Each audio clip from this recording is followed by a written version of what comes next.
Voilà qu'au bout de quelques 15 jours, on appelle 16 d'entre nous à la tour, ils ne reviennent pas. 2 jours plus tard, nous apprenons qu'ils ont été pendus. Et pendus dans des conditions qui étaient celles de Buchenwald, particulièrement pénibles, pendus au croc de boucherie, c'est-à-dire une pendaison qui ne fait pas son effet tout de suite.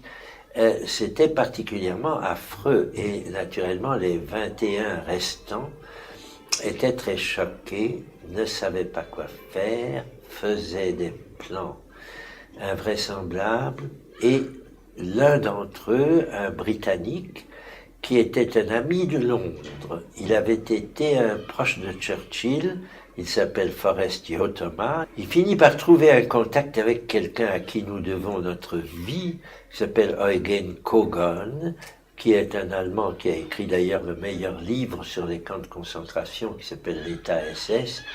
Et il avait réussi à se faire recruter par le médecin SS Ding Schuler au bloc du typhus.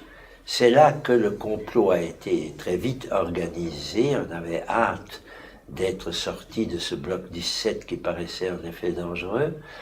Nous avons été finalement 3 d'entre nous accepté par ce médecin qui, convaincu par Kogon, que s'il sauvait 3 officiers alliés qui écriraient un certificat comme quoi il lui devait la vie, ça l'aiderait après la guerre.